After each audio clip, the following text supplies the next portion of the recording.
All right, everyone, welcome to the Ex Umbras podcast. That's Gerard McLarney, and with me is Schoolman Fawcett, and we are teachers at the Chesterton Academy of St. Isidore Learning Center, the world's only online Chesterton Academy. So this is classical Catholic education in podcast form. We are capturing in this podcast what it's like, a little bit, to be in one of our online meets at this online Chesterton Academy. This is get to sit in on the equivalent of a classroom. That's right. Now, one of the great things about being an online school is we have students from all over the world, or right. at least all over the continent. You're, okay, more than one, two continents. At Yeah, least. there's a couple. Oh, okay. There's some in Europe. Fair enough. Touche. All right. So there is. Yeah, that's right. Oh, good point. Actually. So okay. Actually, yes, that's true. We have pretty far-flung students. So we have a student. We're based in Canada. Yep. We have a student from outside of Canada, from the United States, who is a member of my English 11 class, grade 11 class. Yeah. And in English 11 for Chesterton Academy, we study the Divine Comedy of Dante. Okay. And this student, this is one of the things that's so enriching about being a teacher at Chesterton Academy of St. Isidore Learning Center is the quality of feedback you get from students and the connections that they can make. Okay.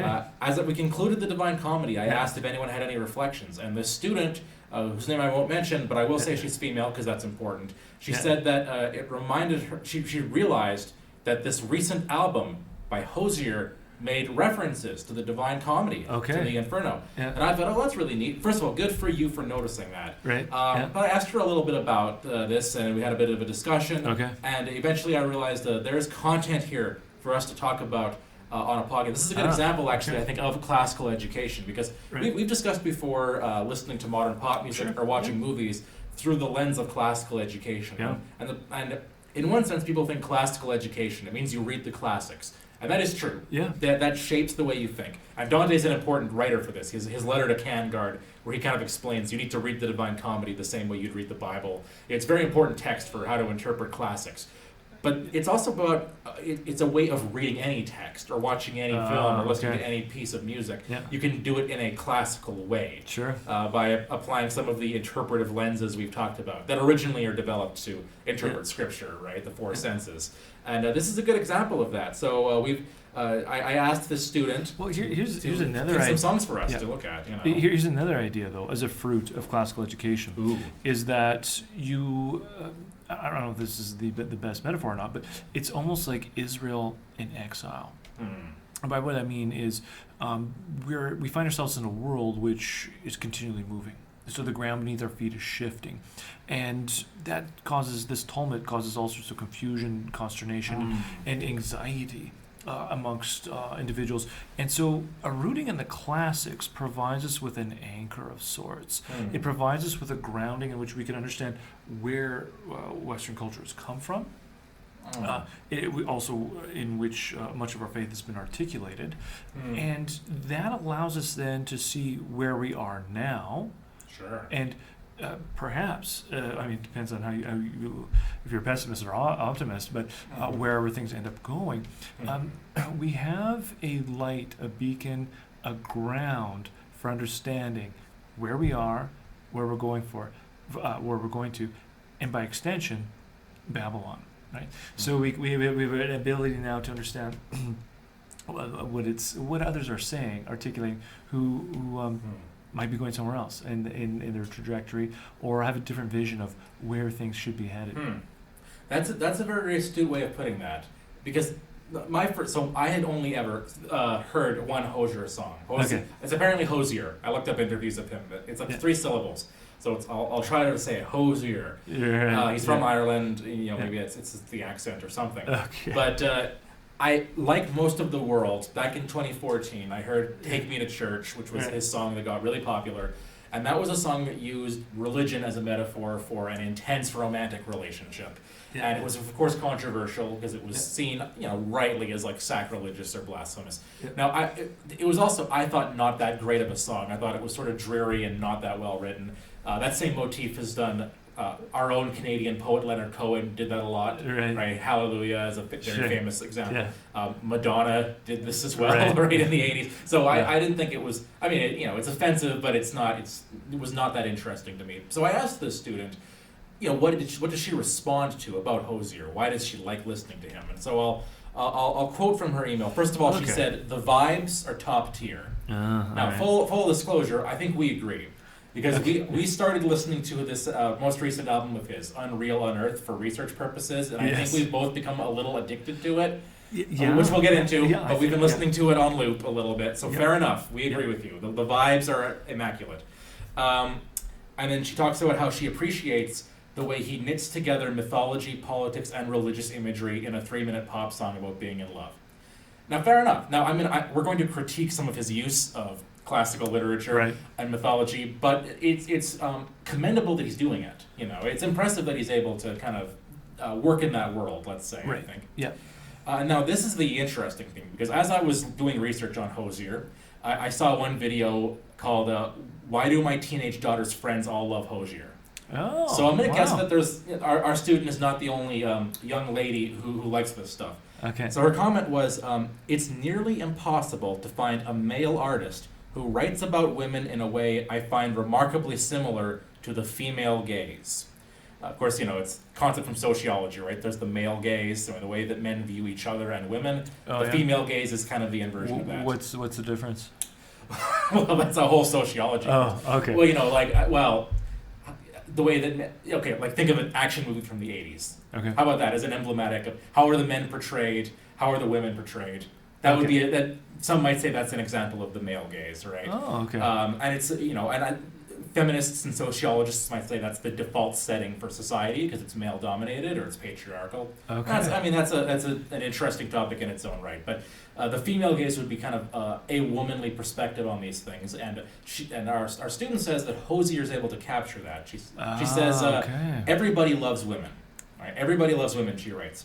But in music, it's unusual to find adoration without a desire to possess.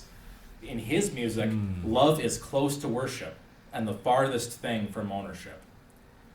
Now, this is a bit like what you're saying about Babylon. If people are responding to this, I think this needs to be explored. But what's your response to this? Well, just to revisit that for 1 second. So she's saying it's close. It's not possession, but it is adoration. Yes. Is that correct? Yeah. I think so. So this is adoration, but not possession. And the other line there was related to that.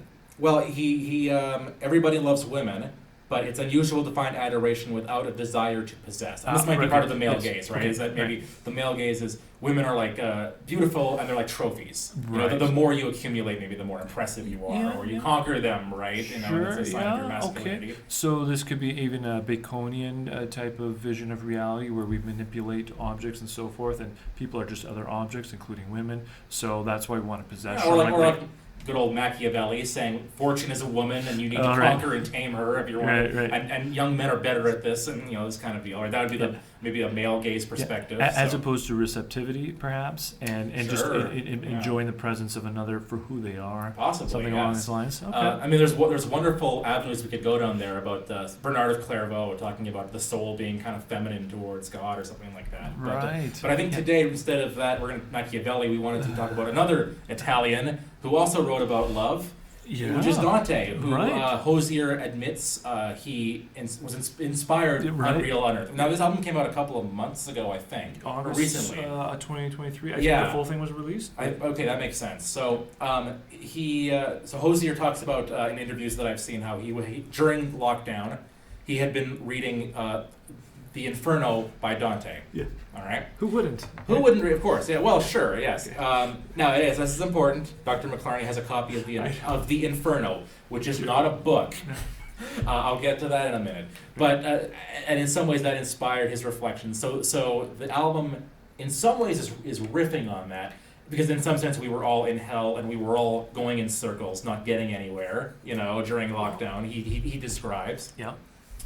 And the two of the three songs that our student pointed to, Hoizer explicitly connects to circles in hell, which maybe this is worth taking a moment to say if you haven't read.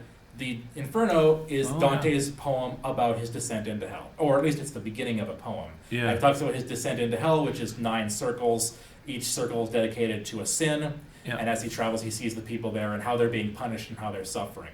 Now, Yeah. no pun intended, but it's Okay. infuriating to me that people talk about Dante's Inferno. That is the first book of of a whole poem, a big epic poem called The Divine Comedy, which doesn't mean it's a wacky slapstick event where Dante's going to step on some rakes and hit himself in the face and make jokes. It's comedy because it has a happy ending. It's 3 books. There's the Inferno, there's the Purgatorio, and there's the Paradiso. It ends with him ascending into heaven.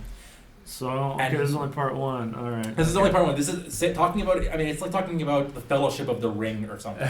I mean, sure, okay, in one sense it's a book, but it's not like really the Lord of the Rings is one novel, right? You know, enough. and if you just stop at Fellowship of the Ring, you haven't got the whole story. Okay. Now, the modern world, I think because it's sort of departed from God, has trouble understanding the Paradiso and the Purgatorio, because they're about virtue.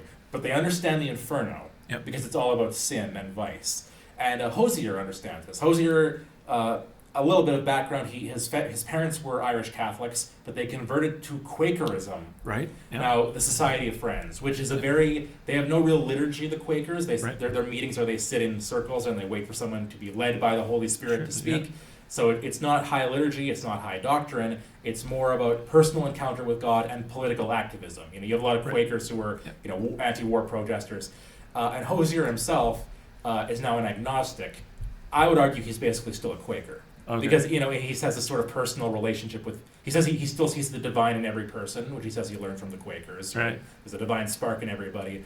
So I would argue he's still a Quaker. And what's interesting is his political activism. But does he insist on that, on being agnostic? Well, I don't know. I think insisting on being agnostic is a bit of a contradiction in terms. Okay, sure. I think being emphatic that you aren't sure is sort of psychologically difficult. Right. I know that I don't know. Okay. Yeah, that's a little paradoxical. So I'm not sure if he's insistent on that. Okay. But I would say it's interesting because he is also a Irish nationalist, right? He protests English colonialism of Ireland. There's a wonderful, sad song on this album called A Butchered Tongue about that, which I think if you really want to protest England's oppression of Ireland, you should become a Roman Catholic. Because I think a bunch of English Protestants oppressing Irish Catholics, I mean, that's the ultimate act of counter-colonialism, I would say, is to become Catholic. So anyways, that's a bit of context for Hoizer. So I originally listened to the 3 songs that were recommended by this student, 2 of which are from this recent album, Unreal Unearth. Those are Eat Your Young and Francesca, and there's another earlier song he did called From Eden. But to give myself some context, I listened to the whole album, and then I sent the whole album to you, and we've listened to it a lot, so we have lots to say. And of course, I've been revisiting Dante to sort of see how he compares to Hoizer and how they have maybe different interpretations of the same theme, which would go to what you're talking about. The classics give us a rooting, right, in a world that's always changing and people have different directions they're going. The classics are about what's sort of eternal, that give us something solid to stand on, in the midst of the changeable, Oh, no, absolutely. So, okay, now do we want to jump into Francesca or Dante, or how do you? Well, I suppose we should, before we talk about Francesca, we'll have to talk a little bit about how she appears in Dante for the song to make any sense. Right. But you've also taught Dante, so feel free to take charge of this part of it. So Dante, okay, so as we mentioned, the Divine Comedy is, in the Inferno specifically, it's about Dante's descent into hell, into the Inferno. And it begins with him in great confusion and darkness, which so does Unreal Unearth. And then he's guided by Virgil into hell. And this is, okay, all right, this is worth talking about, all right? So the first circle of hell, and there's much we're skipping over because that's the nature of this text. He is the limbo of the unbaptized. So the great ancient pagans who never heard about Jesus but lived virtuous lives, they're there. It's a pretty cool place as far as hell goes. It's like a coffee shop or a university. But he meets the great poets of antiquity, and they sort of embrace Dante as one of their own. And I have seen so many people say that this is Dante just patting himself on the back and complimenting himself, and this is just kind of an act of pride and hubris on Dante's part. And I mean, he does this a few times in the Divine Comedy, where he'll sort of take something from Homer or Virgil and kind of improve on it, and show off how he's doing it better. But I don't think that's exactly what's going on here. I don't think he's saying, I'm a great poet. I think he's saying, I'm a great poet, which means I'm a great sinner. Because this leads into the second circle of hell, which is the circle of the lustful. Right. The lustful are being blown around endlessly. Right. Because lust means you're not in control of yourself anymore. Right. Dante is very Augustinian, and as far as it goes, he's very Thomist. Right? Thomas Aquinas is very new at this time, but I'm sure all these Italians knew each other. But it's very Augustinian, right? It's reason has, and by extension Neoplatonic, right? Reason has to rule our actions. Reason has to work in accordance with will. But if you let lust and desire and passion rule you, you're not in control of yourself. You're being blown about endlessly. Yes. And in this circle, he meets Francesca and Paolo. Right. This is I believe, correct me if I'm wrong, but I think this is the only time a woman speaks in the Inferno. Oh, okay. I don't know. Off the top of my head, I think it is. Okay. And she's the one who speaks. Paolo doesn't. Right. Even though they were lovers. Yeah. And the gist is that she was married. Paolo was her husband's brother, much younger brother. The two of them were reading the story of Lancelot. Oh, interesting. And Guinevere. Yeah. And of course, Guinevere's married to Arthur, but she shares a kiss with Lancelot.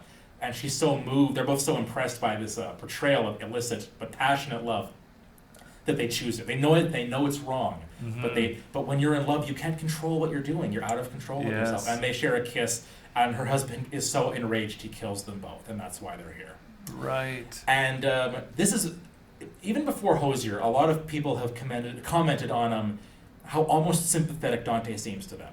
She gives this very powerful speech about how great love is, and how love just carried her away and she just couldn't control herself anymore. And that's a theme that we get in a lot of pop music, even. Yes. To this day, right? Yeah, I think we've had this discussion before, but I'm not as sympathetic to Dante, to the lustful, or the adulterous. I don't think it should actually just be the first strata, really, when you really get into hell itself, right, beyond its waiting room, because for a variety of reasons, for one, it's breaking a solemn vow before God. Sure, So it's not just simply indulging in an appetite or a passion, which is natural and good to us. It's actually breaking the fissures of this solemn union, which is a sacramental union, which is ordained by God and something which we live out in His light. And so being the marriage being the image then of the church, Christ's union with us, it's not something that is, I think, can just be on the surface of things or on this upper level. I think it's actually one of the most, I would put it more closer to Judas and Brutus and so on, where it's the most profound offense that one can actually commit, because yes, it's impassionate, it's inflamed by the passions, but this is betrayal par excellence, because you are now not only defiling the marriage bed, but also the bounds of one's own family, which are the fruits of marriage, and so it's contaminating with this trickle down effect on all sorts of facets of life. I mean, not to go down all the fruits of the sexual revolution and so on, but if you look at, say, like abortion, divorce. We'll get to that. We're getting there. All sure. of this, will precipitate from that watering down of those bonds. So I definitely would disagree with Dante. Now, Dante, of course, being a great poet of love, prior to writing the Divine Comedy and so on, perhaps he has some sympathy and so on for this, and maybe doesn't see it. I mean, I don't know if it is. Well, I see where he's coming from. I won't argue with you, but I see where he's coming from in that, as you alluded to, because at the beginning, okay, so the deeper you get into hell, the worse the sins are, and again, this is consistent. The worse they are has to do with the more rationality is involved. The more you consciously choose evil. Well, please. So like, okay, I'm embracing my husband's brother. Like, this is not there's going to be some rationality here. Like, oh, should I? Is this a red light? Does that mean go, or does that mean stop? Right. Well, so sure, but that's like, the gluttons are at the top, and the near the top are those who have the sins of passion. So they're guilty. They consciously chose evil, but there is a mitigation of their of how severe it is relative to, and again, and sometimes, I mean, this is part of moral theology, right? It's not always just the object that makes an act evil. There's also the intention and the circumstances, right? Sure. So there might be something that is of less severity than cheating on your husband. That's a very grave object, but the intention and the circumstances are also at play. I mean, we should do an episode on this, on the three sources of the moral act. Yeah. Regardless, I mean, Hoizer takes a completely different line on this than you do, and he's not the first to do so. To say, because one way of reading this is Francesca and Paolo, they chose love for each other over everything else. Like, they were willing to go to hell because they loved each other so much. Okay, yeah. And that's very compelling to some people. You know, absolutely. I mean, Romans chapter 9, Paul's willing to go to hell for love yes. Right, of his flesh, right? Well, he'd go to hell if it meant Israel could be saved. Yeah, his flesh. His flesh can be saved. Moses says something similar, right, to God. Yeah, so but this isn't for the sake of anyone's salvation. This is because they love each other. Yes. All right, and so do you have the lyrics there for? So there's a song called Francesca. Okay, yeah. On Unreal Unearth, and Hoizer talks about in interviews how he found himself sympathetic to Francesca and to Paolo, who, like I said, doesn't speak. So this song is supposed to sort of be his words in some ways, maybe her words too. So you have the lyrics there, yeah. Sure. Do you want to read those out loud, or some of those? Well, maybe the first verse and chorus. Do you think I'd give up? That this might have shook the love from me, or that I was on the brink? How could you think, darling, I'd scare so easily? Now that it's done, there's not one thing that I would change. My life was a storm since I was born. How could I fear any hurricane? If someone asked me at the end, I'll tell them, put me back in it. Darling, I would do it again. If I could hold you for a minute, darling, I'd go through it again. I would still be surprised if I could find you, darling, in any life. If I could hold you for a minute, darling, I would do it again. Just for 1 minute of holding Francesca, he would go to hell, you know. For all that was said, or we'd end up at the end of it. When the heart would cease, ours never knew peace. What good would it be for the far side of things? It was too soon. When that part of you was ripped away, a grip taking hold like a cancer that grows, each piece of your body that it takes. Though I know my heart would break. I'd tell them, put me back in it, darling. I would do it again. If I could hold you for a minute, darling, I'd go through it again. I would be surprised if I could find you, darling, in any life. If I could hold you for a minute, darling, I would do it again. I would not change it each time. I would not change it each time. Heaven is not fit to house a love. Heaven is not fit to house a love. Like you and I. I would not change it each time. I would not change it each time. Heaven is not fit to house a love. Heaven is not fit to house a love. Like you and I. I would not change it each time. I would not change it each time. And it repeats, heaven is not fit to house a love. Heaven is not fit to house a love like you and I. And I think that repetitive, well, we can come back to that too. Okay. But okay, so those are the lyrics as I found them. So. Sure. Okay. So, gosh, what can we say about that, right? Well, we'll say first of all that sentiment is pretty ancient, and you alluded to this, but Dante himself had dabbled in this. So before he writes the Divine Comedy, he's a purveyor. He made a name for himself. He made a name for himself writing what's now called a courtly love poetry, right? And courtly love has familiar tropes. And part of the, I mean, it's still, in some ways, our modern idea of romance is kind of invented by the courtly love poets. And there's this idea that, there's this intense longing, almost worshipful longing, perhaps even inspired by religious poetry, I've heard it suggested, right? And that there's almost of necessity an adulterous element in it. Almost. So it can still, for the record, chaste, a reader, right? Right. Can be enamored with this type of poetry. So it's not necessarily the intent to incite you to illicit relations or anything like that, but it's I think it. If you want to take a generous look of it, it's to just incite within you that passion for the beauty of another that grips us. Sure, right. That grasps us. Yeah. Now, I suppose if you want to, the better the poem, I suppose, the greater desire it would evoke, or the within our minds. I mean, poetry is metaphysical, so the greater the reality of the poem, the more we find ourselves absorbed in it, and so on, which can lead to the erasure of. Well, I mean, but it's a lot of times it is sort of like a knight yearning for a queen or something like that, like someone whom he can't by definition have. or socially have, right? Right. And in spite of that fact that he can't have her, he still loves her. That's how great the love is, right? Is that even though it's forbidden, it's still present, right? And that is part of the appeal. Something about the fact that it's forbidden makes it so alluring, right? And self-sacrificial almost, but right, okay, I guess, and then it depends on the bounds then that the knight will ultimately respect or not. Sure, but, and Dante himself had fallen in love with a girl named Beatrice, right. Who he never got that close to and who died before he could, and he was married to somebody else. But he wrote love poetry about and to her, and that will come up again in the Divine Comedy. But in one early poem, it's in La Vida Nuova, right, the new life.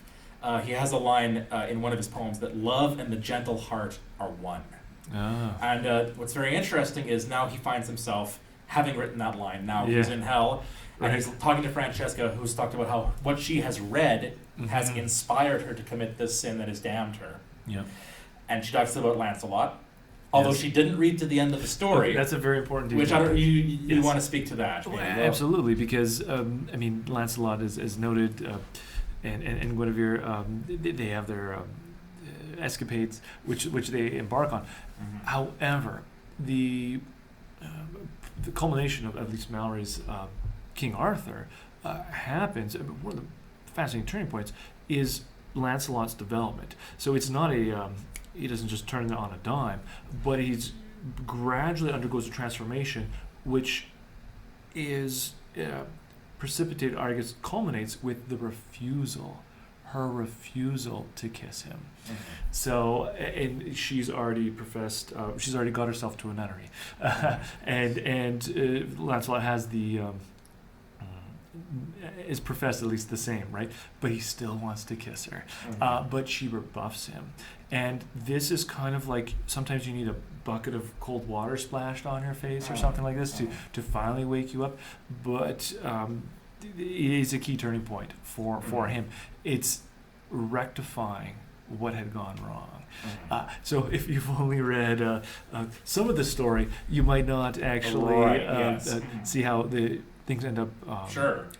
Yeah. It's like reading only the first part of 3 exactly. out of the Divine Comedy, right? You'll end up. You're going to still be in the Inferno. Is a problem. Yeah. Well, definitely, yes. And now the next thing she says, she has the line where she's explaining why, yes, I'm in hell, but I couldn't help it because I was in love, and when you're in love, you can't control yourself. And she says, this is by the way, this is Canto 5 of Inferno. Yep. She says, love which quickly fastens on gentle hearts seized that wretch. Love which allows no one to escape seized me so strongly with my pleasure in him. So, the images of, like, you're not in control of love. Love's in control of you. Yeah. And that line, love which quickly fastens on gentle hearts, sounds like she's paraphrasing Dante, right? Love and the gentle heart are one. Yes. And when Dante hears this, when he kind of recognizes that it's his love poetry that's inspired her to give her soul away, he faints. Okay. It's the only time in the Inferno he actually, he kind of collapses a lot. Or it's a hot place. Sure, it's hot, it's exhausting, and there's a lot of emotion to go through. But so yes, in the last canto, he talked about how he's a great poet who's up there with Homer and all that, and Virgil. But here but what have you? With great power comes great responsibility. Basically, what did you do? Yes. And you've written poetry that's encouraged people to give away their eternal jewel, right? To throw their souls away in pursuit of this ideal of love.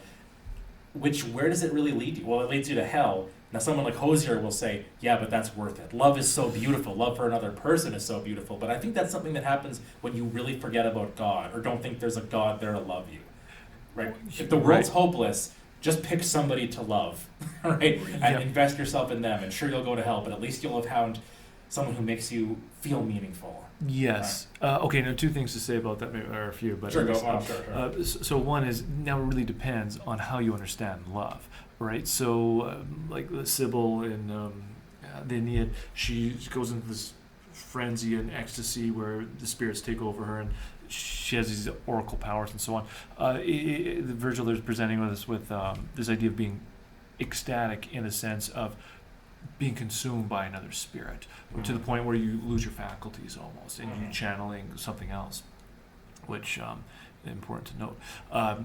So here, is that really what love is? She's calling it with the gentle, what was her line? The gentle...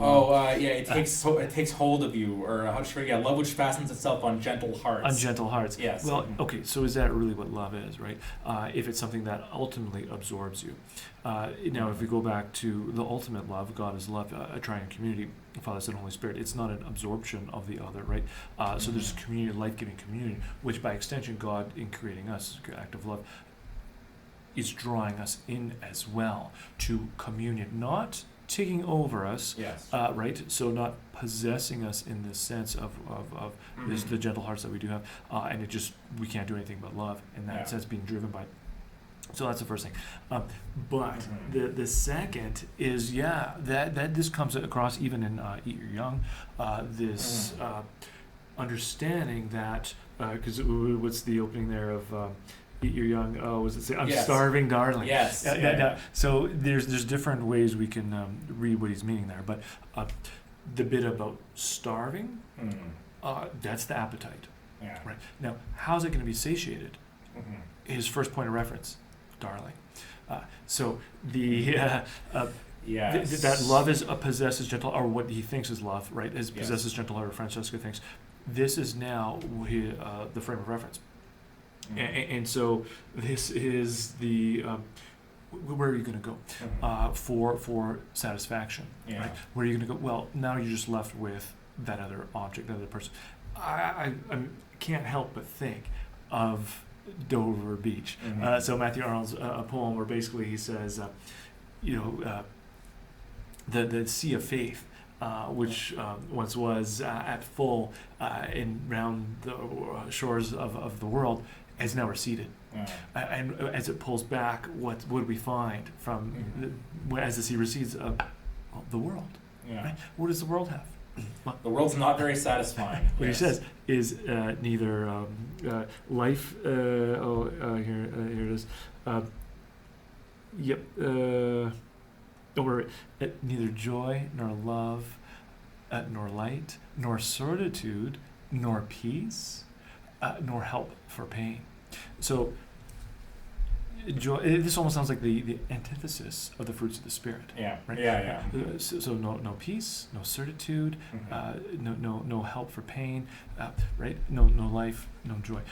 And so here, what are you going to do as someone washed up on Dover Beach? You can enjoy the immensity of the view, right? Knowing in the distance that ignorant armies clash by night, and you're going to see that the pacifist element too in Hoizer as well. And so the infrastructure now of a lover, can they withstand? Can that hold up all of your desires, all those things? And so that is.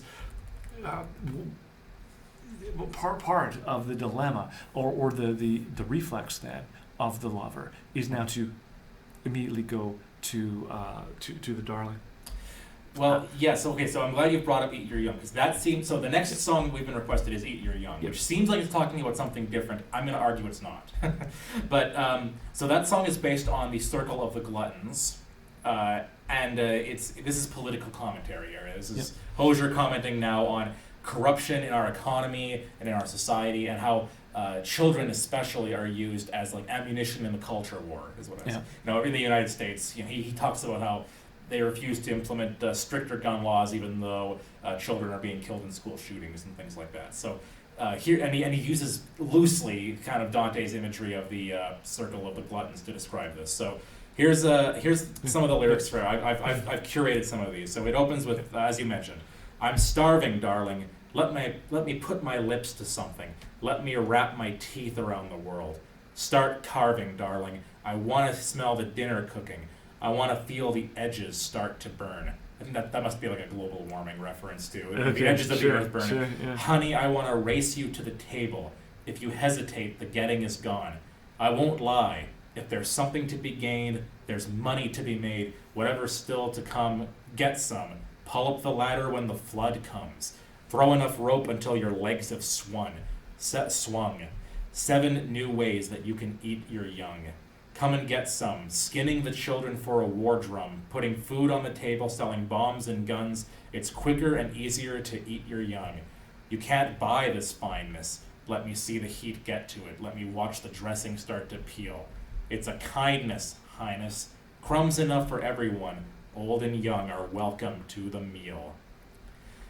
Now, Hoizer is Irish. Right? Another thing I saw him admit is that this is a reference to Jonathan Swift, A Modest Proposal. Yes. A classic work of satire where Yes. Jonathan Swift, the Anglican clergyman, he parodies how England has been so, has so maltreated the Irish. Right? And a modest proposal is to solve all these economic problems of overpopulation and poverty, we should really eat Irish babies, right? Because that'll solve the nourishment problem. It'll reduce their population. It'll reduce the number of Catholics. It's a win-win situation. The modest proposal, right? Of why don't we just do that? And he's satirizing how frivolously England was treating Irish wives. Yeah. Now here's what's really funny to me, though. All right.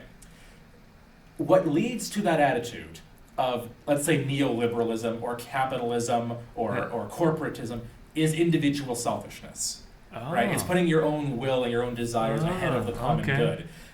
And that's actually exactly what Lancelot and Guinevere were thinking of doing, was putting their own desires before the common good of Camelot. It's what Francesca and Paolo were doing, is saying, forget everything else, let's just love each other, even if the hurricane comes, right? And what's very interesting, I would argue that this song is meant to be a sequel, because I think, and now you've listened to the album a bunch of times too, I think this is the only other song where he refers to the other person as darling. Because Francesca, he says, darling, I'd say, put me back in the hell, right? And this one, I'm starving, darling. So it's like they're the same people talking to each other. Now, think about this. Is there anything where, two people love each other so much that they put their own love before the common good and before the service of others, especially children? Okay. Well, what comes to mind is how a couple of years ago, or I guess 4 years ago now, or 5 years, I guess, Ireland had a referendum where it legalized abortion. Right. It amended its constitution so that abortion would be legal. Well, that sounds a lot like two couples, a couple of people, two lovers, putting their own selfishness and greed and desire to just love each other and have no responsibilities attached to that ahead of the lives of children. Right. And as it happens, Hoizer was out campaigning for that legalization of abortion in Ireland. Yeah. So this thing he's satirizing, that Swift is making fun of, the English want to just kill Irish babies. Yeah. Well, now Ireland's doing it to itself. Right. And Hoizer is complicit in it. And I don't think he seems to realize. See, this is like Socrates, right? How poets, they're inspired and they write things that are smarter than they are sometimes, right? Yeah. I actually think this song, if you read it next to Francesca, is a critique of that. And Hoizer doesn't recognize it. Right. Right? Yes. So those are kind of my thoughts. I would also say that if Hoizer is concerned about economic inequality and injustice, the best way to deal with that would be to implement Catholic social teaching. Yes. But that's a separate topic, right? Well, it's not necessarily a separate topic, because what are the grounds by which that critique is going to be made, right? So on what grounds are you going to critique appetite? Right. Okay, so this is something that Lewis brings up in Abolition of Man. But basically, if you're operating outside the Tao, so the Tao would be natural law. Natural law, the divine, right? If you're operating outside of that, upon what grounds then can you use reason to critique some behaviors over others, right? Yeah. Because essentially you're just driven by impulse, by appetite. So for Lewis, here, it just like, well, the poet who's washed up on the shores of Dover Beach, all you're left with are the impulses of life, right? And you take them as they come. So whether it's by hereditary digestion or circumstance, as Lewis puts it, this is what informs how you behave, right? And so again, to go back to, if you're not operating out of a moral law or a framework, or you just not sure if that exists or not, you don't have grounds by which you can actually make those. Now, here you become a creature of the whole, and by what I mean by that is you become a creature. You become part of nature again. And if you look at the this is what he means by abolition. Lewis means by abolition of man. One becomes what's that? Right. Here, this is Lewis. Here says, the real objection is that if man chooses to treat himself as raw material, so here just insert one driven by appetite or impulse, love, as Francesca would define it. Raw material he will be. Not raw material to be manipulated as he fondly imagined by himself, but by mere appetite, that is, mere nature. And so the metaphor, the analogy that Lewis offers is nature. We think we've just dominated her. We've come to this moment of our triumph, and it looks like our arms are out in surrender, but really when we go to grasp, she embraces it and brings us in. Yeah. So here again, Lewis is addressing something slightly different with technocracy. Hoizer is here addressing appetite, a different type of not libido dominati, but concupiscence, right? So that's where he's going, but it is leading to the same root, the same end. So if we think of the cover of this album, so on this cover of the album, what is there? It's profound, and it's very telling. Going back to Socrates there, if you look at it closely, it's like, whoa, what's going on? It looks like he's in a garden singing, except there you can see like the earth there beside him, and this mouth. All that's visible of him is his mouth, kind of emerging out of the dirt, biting a little flower. And so it's almost indistinguishable man from nature. This is the envelopment of man, and what's left? Well, you have some voice that's coming out, and be able to sing and so on, giving a voice to what? Well, whatever impulse that comes to him. Let us stay in this moment, or whatever it might be. So, if you look closely, even on that cover, there it looks like there's dirt within his teeth. I mean, the guy definitely brushed his teeth because his teeth are shining white. But but there are dirt. But there's dirt within the teeth. So it's this the synthesis, the absorption of a man and nature is almost this. It's a poster child for what Lewis is talking about in Abolition of Man, being absorbed. Now, what are you left with if you're operating outside the Tao? Okay, what are you left with? Well, all you're left with is nature. Okay, which here your where are you going to go to for how you view what you should do in life or what you should do? So again, going back to trying to find that impulse, that light. Okay, well here, how about this? Let's talk about the opening and closing songs of this album. I think that this might help to. So DeShelby Part 1 opens it, and then First Light is what closes it. And as you sent me the music, I just put it on play. And when I go to work, I usually like to listen to one song all day long. I'll do that, days on end, depending. Because on loop, because it blocks everything out. I don't hear the lyrics because you can become tone deaf to it and you just work and you're productive. So I put it on and forgot repeat was on. So when it was over, it just went back to the first song, and I didn't notice at first. It seemed like it was just continuing because the last and the first are there's this continuity between them. So here, if you go to the lyrics of First Light, it's beautifully optimistic in some ways. It's talking about before the sun comes up, one bright morning changes all, right? Well, it's a reference to how at the end of the Inferno, Dante emerges out of hell. He climbs up Satan's leg and gets out of hell, and he's back on dry land. He sees the sun for the first time. So it's a hopeful ending. It's not the end of the story, but it's a hopeful ending to the Inferno, and that's what he's invoking in the last song of the album, First Light. Right. So as you emerge from the earth, right? Yes, what happens? Well, this sky set to burst, gold and rust, the color erupts, filling my cup, the sun coming up. I mean, who wouldn't want that, right? And you think of just our life as on a microcosm in a 24-hour period of our entire life. Well, each morning then is like a new beginning. So this anticipation before the day unfolds and can go sideways on us, we crave this first this first light, like I lived my whole life before the first light. So it's almost as if wanting to capture this somehow, because that's all you're left with if you were just part of nature. Some things might come your way, some impulses, some experiences, some relationships, but it's all beyond you, right? There's no grounds to critique or manipulate what's beyond other than more appetite. So, going back to the opening song, then, what are we left with? At last, when all the world is asleep, you take in the blackness of air, the likes of a darkness so deep that God at the start couldn't bear. So we're left back with this this space in which the darkness pervades, right? And you're back in the loop, right? So there's no they put it another way. There's no purgatorio, right? It's just this book. This is all we're left with is the Inferno. Yes. And we're back into the same thing. And the album itself is cyclical almost. Like if you listen to it on loop, it seamlessly. If this was intentional, it's brilliant. But it seems to be like the Inferno. It's in a circle, and also a bit like the opening two songs are called the Selby. Which is a reference to an Irish. I mean, he compares it to like a Alice in Wonderland kind of. Yeah. Now it's the quote from the author here. Okay. It says, the author of that book, The Third Policeman, and the protagonist is a student of a philosopher named de Selby. That's the context. Okay.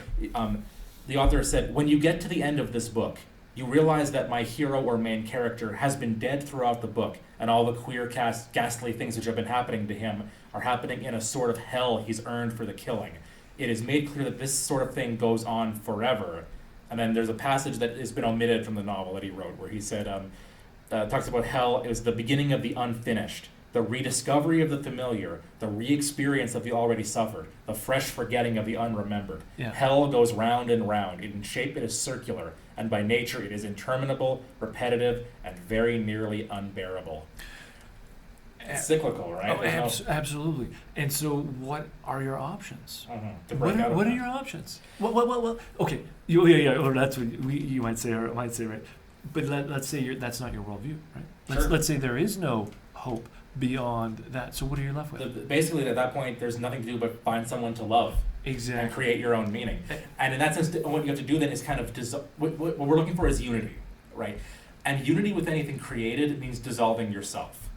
Yes. Okay. Can I just go with ahead. that? Okay. So the song before Francesca is First Time. So the idea of you have to would you say dissolve? Let me quote. I mean, I'll let you go into your thing. The Selby part one ends with a section in Gaelic, right? With the Irish language, which I said before is a theme. The song. It's really lovely, that section. The English translation for it is for that section is because and remember he's talked about darkness. The song has this theme of darkness, and in light there's clarity, there's definition, like you can see where things begin. And in darkness, everything kind of melts into one, right? Yeah. The Gaelic that he's singing translates as, "You're all bright ease, but you come on like night, entangled, together transformed. You're all bright ease, but you come on like night. Art is a transformation. It's a dark art." And his commentary on it in the video, I watched his video. This is my student recommended. Watch his commentary videos. So I did. He says, there's the quote where he says, he comments on his own there's video. videos you can find where he's like, I think they're called Behind the Song. Oh, interesting. He says, you and I are sort of mixed up together. You and I metamorphosized. So the same idea of you can't see where one begins and one ends. It's a kind of actual metamorphosis of some kind. So does he mean the lover and love? I think that's what he's talking about. Okay. Like so it's like you're entering into a darkness where there's an intermingling, and Yeah. Which, going back to let's say the Leviathan, like this is nature, right? The art, which now the artificial man will shape and so on. But that's part of the modern project, right? Yeah. Is manipulating nature by art. So this is the dark art by which we manipulate and get lose ourselves in the process. Yes. Yeah. Now, going back to impulse, and so what are we left with, right? So let's just bracket out the divine. There's no escape. We're going back in the cycle again. Well, I mean, it's like kind of like the workday. I mean, what's the best part of the workday? Well, coffee break probably, right? Maybe lunch hour. Sure, okay. I mean, there's a few perks. Teaching, of course. Oh, sorry, how could I forget that? Love that. Sending emails, corrections. That's probably not high on the list. All the administrative stuff and so on. So there are going to be some ups and downs to the day. and I guess that's all we can hope for, is more ups than downs as we go through the revolution of the cycle. Okay, now going back to the song, right? Because Francesca, at least in the lyrics that I found, has an ellipses. It opens with an ellipsis. So, why would it start with a ... Well, perhaps it's connecting to the song right before it. Now, I don't know if that was the original lyrics or that was someone else. It's a very cohesive album, so plausibly, yeah. All right, so here's the last lines that come right before it. This is from First Time. Some part of me, and this is kind of the refrain, some part of me must have died the final time you called me baby. Some part of me came alive the final time you called me baby. Okay, well, this is a bit of a paradox, is it not? Sure. Some part of me died, some part of me came alive. The final time you call me baby. So this embrace of the lover, whether it's the first time or the final time, something lives, something dies, and then you move on. Right? So something's happening, but there's no ultimate end to it. Here it reminds me a little bit of a Kierkegaard. So I was thinking that as well. And his way out. So for some of our listeners might be familiar with Descartes and his problem with the cogito. He gets out of the box of how do I know existence? Well, I think, therefore I am. Okay. Kierkegaard finds he's boxed into a similar corner. We can't understand existence in the sense we can't grasp all of it and understand it. So what's the way out? Passion. Passion is the key that gets us out of the corner by exerting our will and taking then that leap of faith. Now Nietzsche will run with that in a different direction by exerting your will. He's in the same trajectory of Kierkegaard, but that's the way out of this corner we're boxed in. Passion. Passion is the key. So here in these lyrics, I guess there's the appetites, but there's also the thumos, right? Sure. It has to be the heart, which is involved.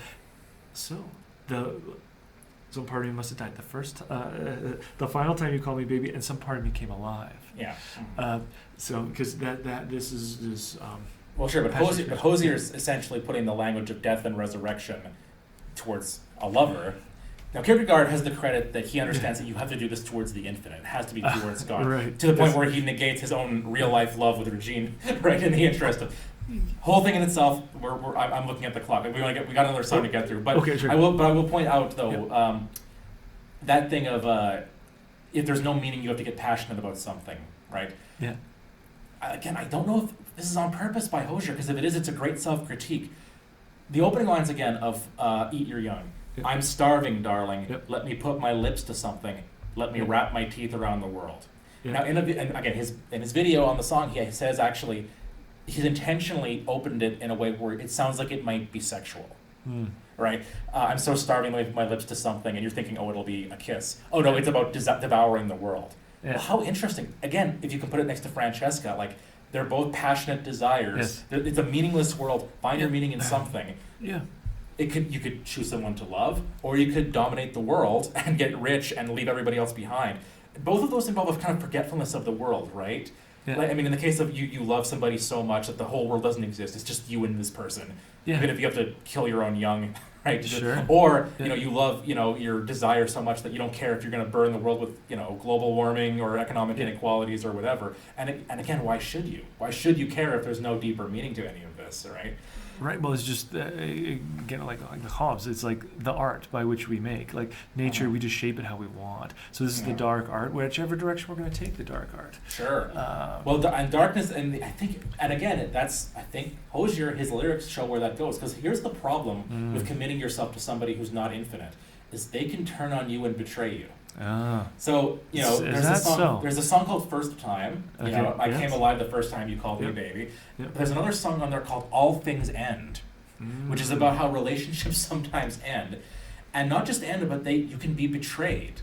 So a song which was not requested, but leads into one that was. Okay. There's a song in here called Unknown, also known as Nth. Oh yeah. And that's about a breakup where the person you were dating betrays you, and the imagery there is taken from the lowest circle of hell, which you were alluding to earlier, the circle of the traitors. And in the circle of the traitors, Lucifer is trapped in a lake of ice Well, he's trapped in a lake, and he's beating his wings so fiercely that it actually makes a cold wind that freezes the ice around him. Yes. And Lucifer's trapped there forever because he's the great traitor of God, and he's eternally chewing on Judas and Brutus, the great traitors of Jesus and Caesar.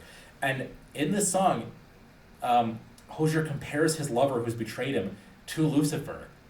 And there's a lyric, again, there's so much, but like this lyric in particular. You called me angel for the first time. My heart leapt from me. You called me angel for the first time. Right. It's an allusion back to that song, right? First time you called me baby. Right. You called me angel for the first time. My heart leapt from me. You smile now. I can see its pieces still stuck in your teeth. Yeah. Just like Lucifer chewing on Judas and Brutus. Again, you can find video where Hozier confirms that that's an allusion to that section. So but he says, also there where you were held frozen like an angel to me. Exactly, right? you were frozen like an angel to me. Yeah. So he's pretty explicit about this. So if you're gonna why would you give yourself over totally to somebody in complete love, and you're willing to go to hell for that person when they could betray you?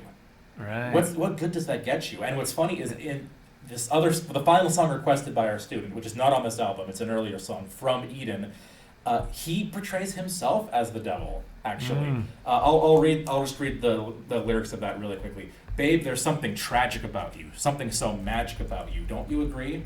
Babe, there's something lonesome about you, something so wholesome about you. Get closer to me.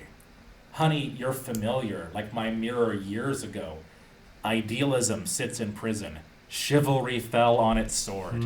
Innocence died screaming. Honey, ask me, I should know. I slithered here from Eden just to sit outside your door. Babe, there's something wretched about this, something so precious about this. Where to begin? Babe, there's something broken about this, but I might be hoping about this. Oh, what a sin. To the strand, a picnic plan for you and me, a rope in hand for your other man to hang from a tree. Now, that lyric right there, that's very Edenic as well, right? Yes. Let's have a picnic, just like the snake invites Eve to a picnic. And, your man can hang from the tree. It's that's, of course, what happens to Adam. Betray him, hanging from the tree. Absalom as well. Absalom, it's a motif for sure. Yeah. So I think these are pretty self-evident lyrics, but it's interesting. He says there's something wholesome about you. There's also something lonesome about you. He says there's something broken about this, but hey, let's go for it anyways. Yeah. Boy, to me that sounds like libido dominati. That sounds like you're a wholesome person, and I want. It's funny, this whole thing that our student appreciates about some of his other lyrics, that it's more worshipful and respectful of women, doesn't want to control them. Not here. To me, this is like now maybe he's playing a character, sure, but it's still like maybe he doesn't see himself as the devil. Maybe he's the person being seduced by the devil, sure, like he is in the Unknown song. But the point is, he knows people can do this to you. Right. So maybe you shouldn't throw yourself into love with people and disregard everything else and disregard the state of your own soul. No way. Because, in a sense, and this goes back to your earlier question, is that even love? Right. Because maybe Hozier is right. Maybe love is the answer to our problems. Well, it has to be. But maybe this isn't actually love. Right? Oh, absolutely, yeah. Now, I was going to ask you a question here, but you wanted to save it for the end, which we're almost at. So let me say my concluding thought. Okay. So I think Hozier gives great voice to the perspective you have, in a sense, if you're not going to, if you bracket out the Paradiso and the Purgatorio, the hope that there's something beyond this world, which of course hell is. Hell in Dante is this world. I mean, what happens in Dante is Lucifer falls to the earth, and the earth moves out of the way to make room for him. And the space that's left is hell. And the earth that moved up is now the mountain of purgatory. Right? That you have to climb up to get to heaven, right? Yeah. Which you then float up to, the Paradiso. Yeah. So in one sense, hell is the only place that's in earth, in Dante. Yeah. So if all you have is earth, then I guess that's the best you can hope for is Francesca and Paolo, which might seem superficially appealing, but Dante is very clever. If you think about it, it really is hell. There's ultimately a nihilism to that, because Francesca and Paolo, it might seem so romantic to give your soul for this person you love, but eventually you're going to hit a wall with that. Right? Eventually that's going to bottom out, right? With any creature, right? Now compare this back to Dante. I'll conclude with Dante here, because he, like I said, loves Beatrice, and he has kind of a courtly love for her, and in a sense, the Divine Comedy is about her. right? He begins with him lost in a dark wood, and it's Beatrice who prays for Virgil to come and guide Dante to be with her in heaven, right? Yeah. And that's the story, right? And they finally encounter each other. Dante finally sees Beatrice in heaven. He's been longing for her. He almost worships her, right? It comes very close to worship for her. But ultimately, she directs him to God. And the end of the poem isn't the two of them being united. It's actually him moving on from her, even though he's been longing for her the entire time. This is in Paradiso 31. And there's 33 cantos, because 33 is a very important number, right? He says this final thing to her, O lady, in whom my hope is strong, who for my salvation did endure in hell to leave the imprint of my feet. Of whatsoever things I have beheld, as coming from thy power and from thy goodness, I recognize the virtue and grace. Thou from a slave hast brought me unto freedom by all those ways and by all the expedients whereby thou hast the power of doing it. So it's very worshipful almost. You, by your power, by your grace, Beatrice, you've guided me out of hell, right? Preserve towards me thy magnificence, so that this soul of mine which thou hast healed, pleasing to thee, be loosened from the body. Now, thus I implored, and she, so far away, smiled as it seemed, and looked once more unto me. And then unto the eternal fountain she turned. Mm-hmm. So they look at each other one last time. They share one, and he thanks her. Your love for me has freed me. It's saved me. Yeah. Kind of like Hoizer talks about love for this woman as being, or whoever it is, as being kind of salvific to him. But then she gives him one last smile, and she turns and looks away. And then there's two more cantos where Dante then himself goes and looks at God. And that's the happy ending. That's the true love. And actually, Dante and Beatrice are closer to each other than Francesca and Paolo ever will be, because they're united together in the eternal love of God. Even though they're not looking straight at each other, they're looking at God next to each other. But that's actually a deeper unity than if they were to just look at each other. Right. And it's incredible. I mean, and like the commentary I have in my edition talks about, Dante talks about Beatrice in a way that almost goes beyond orthodoxy.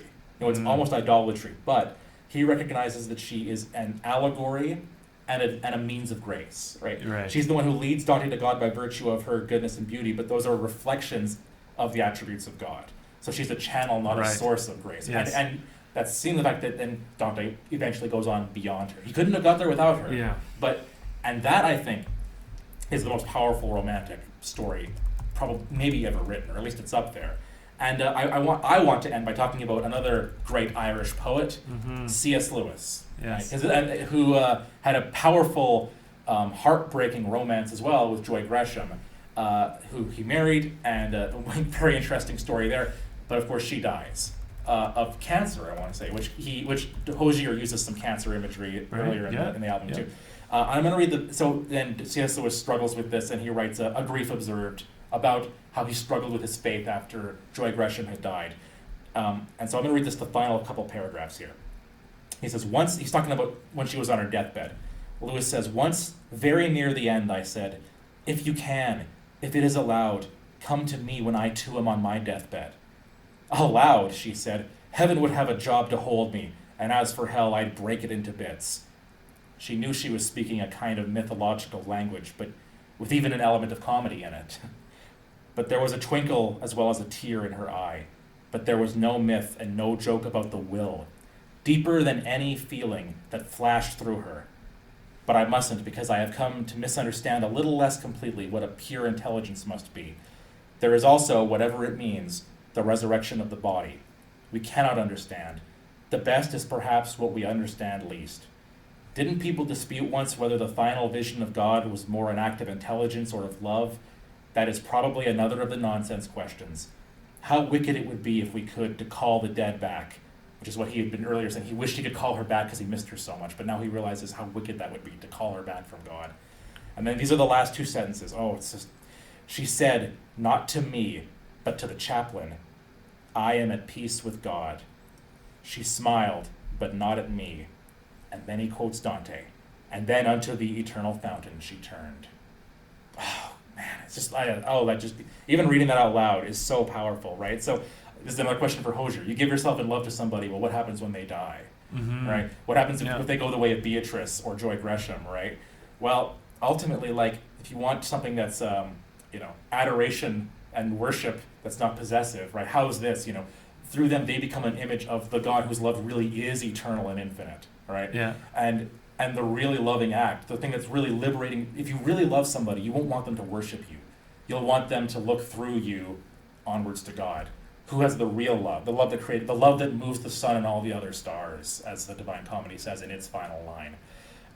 Which is why I wish Hoizer would read the rest of the Divine Comedy, and I pray that one day he, like Dante, has an experience where he kind of looks at what he's written and is gripped with regret over it. Maybe faints like Dante did in when he sees Francesca, and maybe writes a Divine Comedy to make up for what he wrote in the past. Sure. Those are my final thoughts, I guess, about that. What did you want to speak to? Well, I guess it struck me on first listening to it is it's not a. I guess in a post-Christian world, if you want to think of it that way, for a work that our world is purported like along those lines, it's constantly coming back to the divine, even if it's at a distance, right? Even if it's cut off, and so there's this almost, I guess maybe not post-Christian, but there's this constant reference and defiance of it. Certainly, couched with agnosticism and so on. So I think it's easy to write off. But there's a brilliance to it. Oh yeah. There's a deep profundity to the way it's stitched together and woven, musically, lyrically. And think of how it's produced, right? Or when the context, COVID, right? What happened then? Well, you had these lockdowns. During a lockdown, what becomes most important? Oh gosh. Depends who you're asking, I guess. Sure. Well, but for you, like when you couldn't go anywhere or do anything, like what became most important? I guess connection, right? You just wanted to not be alone. Absolutely. You know? So I think this is a profound expression of. I mean, that's one of the fruits I think of having to go through lockdowns and so on. Is you start to realize what is actually most important. I mean. God forbid that you can't go to work the next day, Right, or the NBA stops playing games or whatever. Like who thought this could ever happen? But then you start to realize, well, actually, we can still function with all of this. But can we function without our family? Can we function without our friends? Can we function without love in our life and people to love? And so I think this is a very profound work of art in that giving expression to the movement of the heart. And so like the first time you call me baby, it's almost as if that's a reset. This is like the year AD now, or zero, right? This is how we're going to commence our capturing of time. The caveat here, the caution, is that can be infuriating as well. Just as the you thought the lockdowns were over, and like, oh wait, there's another mandate, and it's like, what, again? And so it's lifted. Oh, but the restrictions are coming back, and it's almost like this incessant. How do you get out of that? Right? How do you get out of that? But it's again going back to the cyclical nature of the lyrics and the way the songs are tied together. What is the way out? Right. So what is the way out of this? And here, thinking you're talking about Francesca, as well as Joy Gresham. Like at the end, Dante and Lewis are pointed elsewhere. Right now, you talked about and some commentators saying like Dante's pushing this Francesca to the point of idolatry. Almost. Here it reminds me of the opposite of Feuerbach. Feuerbach is prominent atheist who's the fiery brook in which Marx says all need to be baptized as he adopts his atheism. And what does Feuerbach say about God? Well, he says self-knowledge is knowledge of God. Self-consciousness is God consciousness. So basically, all our good attributes have been exalted, idealized in the divine. That's where they're. But you know what? We got to take them back. We got to take what's ours. Religion is like a vampire. It sucks that out of us. And instead, we need to take back what's rightfully ours, wrest these from the divine, and keep them. Because that's who we truly are meant to be. And so for Feuerbach, then, this is the impulse. It's now part of the problem, though, is he's going to lead to this fiery decapitation of man, as some commentators have put it. In other words, what happens if that's all we have? Right. Well, now it's like in Brave New World. It's like the sign of the Ford, right? You've lost your head.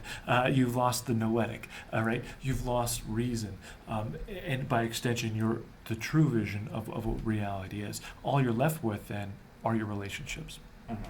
Now, those are key. Don't get me wrong. But that's all that we can... that's our frame of reference. That's the year zero now. But again, if there's no way out of it, then what? So so the irony is that it becomes infuriating. Right? Just as COVID was infuriating, and the Inferno is infuriating.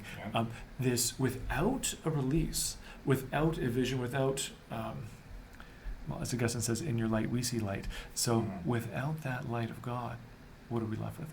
Right? So we're left with nature.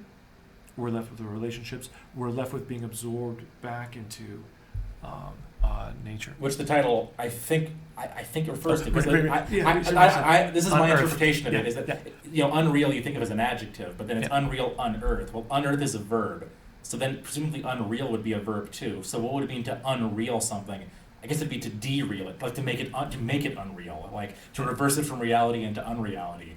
As if, let's say, we're regressing into chaos or being absorbed into the darkness, or losing, which is what happens in a love where you just dissolve and become one with either the cosmos or like with the person you love. In contrast to the love of God, right? Which is first of all in the Trinity, where it's you're united to God in a way where you're still distinct from God. You actually keep your individuality while yet being completely consumed into the divine nature. Because the end game for a cyclical worldview. And I'm not sure even if it's that hopeful here in this album, but we're still stuck in the earth. But at least the end game in Eastern religions is absorption, right? It's the dissolution of your identity, and you become absorbed, dissolved into the absolute. So yes, that's the questions that it piques, that it raises within us, and I suppose the hopefulness, at least, is it's not.